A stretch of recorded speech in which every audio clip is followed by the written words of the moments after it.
Breaking news. In a developing political story, critics of President Bongbong Marcos have expressed dismay after their third impeachment complaint against the president was not accepted. Filed this Thursday, January 22nd. The complaint was lodged by well-known opponents of the president, including supporters of former President Duterte. According to the complainants, the first impeachment filing was merely a scam, and they insist that their version, similar to that of the Makabayan bloc, contained the genuine allegations against the president. However, their complaint could not be formally submitted because House Secretary General Cheloy Garafil was reportedly not present in her office. Here's the video.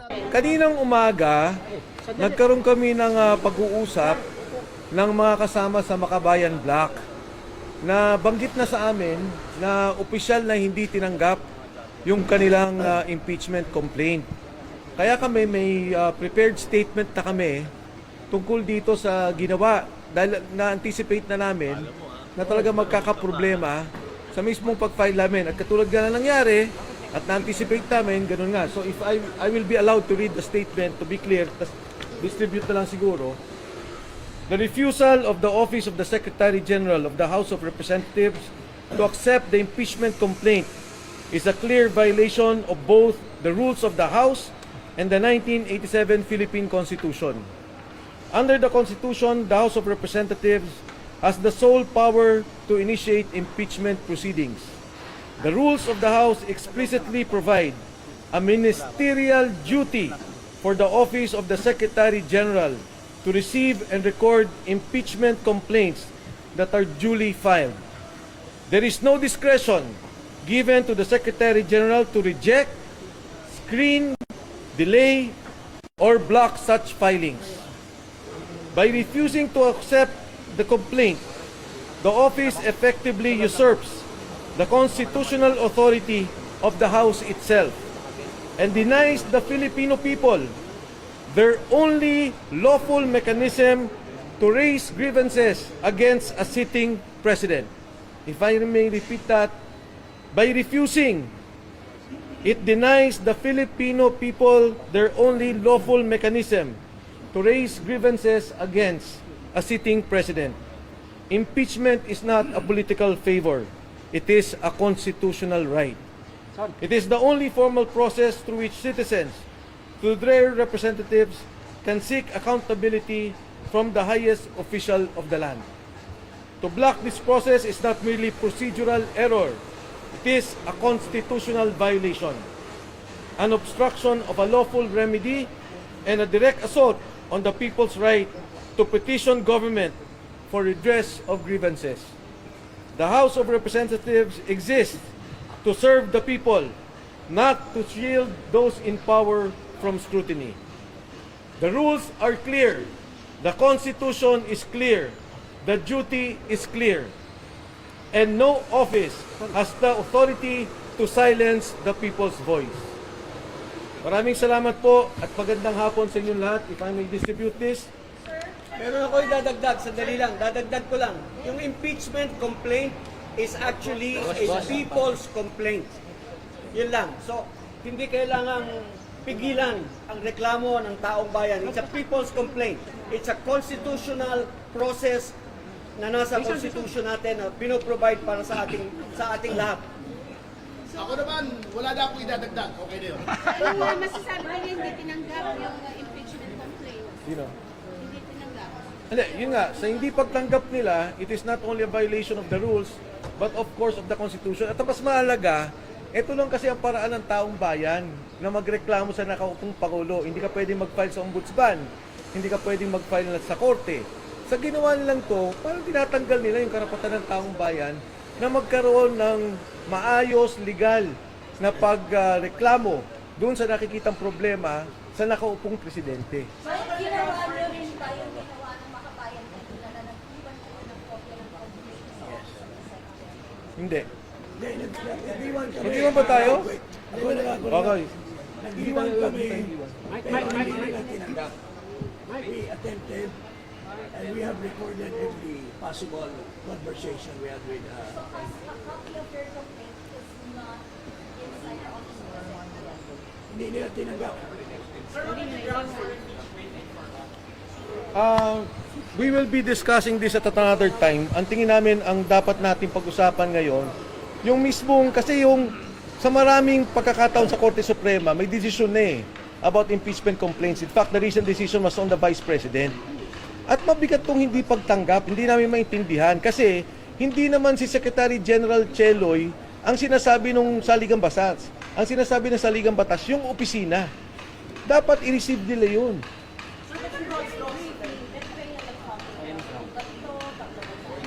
Yes, lahat. Marami. Pero let's concentrate na sa hindi pagtanggap, please. Wait.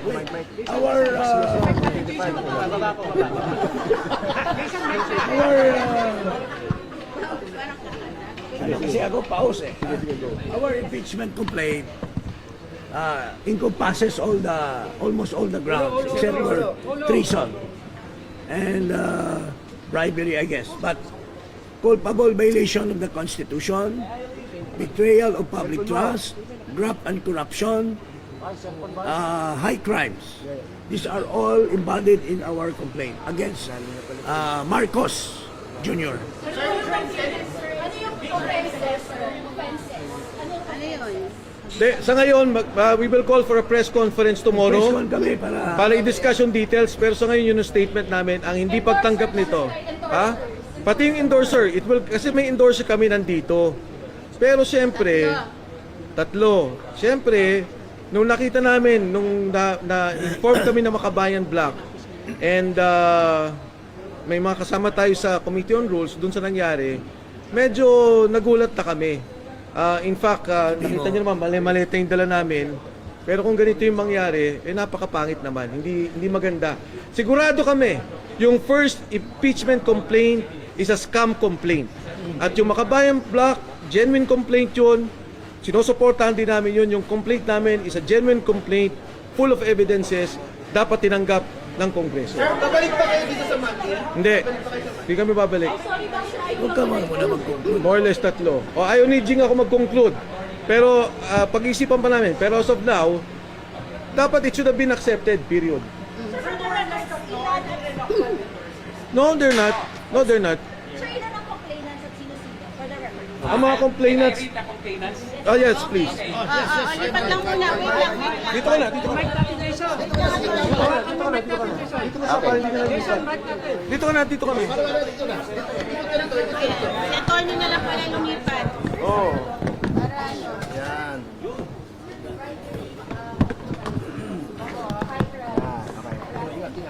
The complainants in this case entitled in the matter of the impeachment of Ferdinand R. Marcos Jr., President of the Republic of the Philippines, Manuelito de los Reyes Luna, yours truly, Jacinto B. Paras, Ferdinand S. Topacio, Michael T. Defensor, Harold Respicio, Mary Catherine Diaz Binag, and Virgilio R. Garcia. What is? We are not supporters of the President. We of the Vice President. We are not supporters of the President, but we respect the office of the Vice President because he's the elected official of the land, second highest official of the land. We are citizens of the Philippines and we are exercising our constitutional duty to file this impeachment to question the betrayal of public trust, culpable violation of the Constitution, and graft and corruption and other high crimes of the incumbent President of the Republic of the Philippines, President Ferdinand R. Marcos Jr. Pero is it right to say na kayo po ay pro-Duterte group na nag-file? Irrelevant yan eh. Because this is not We are for justice. Saan ka? Pro-Philippines? Pro-people? I'm just Yeah, like, that's Can why Can I just answer that? This is a people's complaint. This is a people's complaint. Wala. This is a complaint of the people of the Republic of the Philippines. Excuse us. Sorry. Tomorrow we will have That's all. press con. The ribbon. Attorney Topacio, can you explain? The ribbon. Attorney Topacio. Actually po, this is the same color of ribbon that we wore during, ay sorry. Hindi ako makikita. Hindi ako, Hindi ako makikita. Nakaupo na yun. Kita pa ba? Kita pa. Okay. Actually, this is the same color of ribbon that we wore during the successful impeachment of then COMELEC Chairman Andres Bautista Jr. Peach to eh. Impeach. Yun lang. Lalang. Manny, one picture tayo. Sorry. One picture na lang. Ayaw pa nila until received, syempre. Tati, one picture na lang tayo. No, okay. Tomorrow na po. We will lahat seryoso eh. Attorney Tapaso, our lawyer kang humawak. Ikaw humawak. Bigyan niyo lang isang kopya si Manong. Hawakan niyo po ito. We would also like to thank Manong Chavit Singson for the moral support. Hindi, complain mo siya. Complain that also. Hindi, syempre, moral support din. Oo, go. Go. Nandyan. Dun sa... Mare, No, governor is part of the impeachment of the complaint.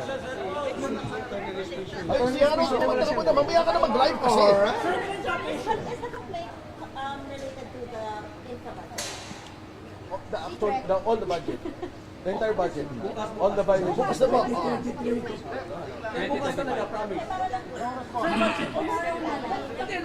2023 JA, 2024 JA, and 2025 JA included. We don't know. We'll see po. But for the news complaint, Secret. Hindi. Sila, hinaharang sila eh. Upon the request, we have to respect their wishes. Thank you, everyone. Salamat. The controversy adds another chapter to the ongoing political tensions surrounding President Marcos and his administration. Supporters of the complaint say they will continue to pursue legal avenues, while the House of Representatives maintains that procedures must be properly followed. We will continue to monitor the situation and bring you updates as this story develops. For more of the latest news and timely updates from the Philippines and beyond, don't forget to subscribe to my channel. Stay informed with breaking stories, in-depth reports, and verified updates as they happen.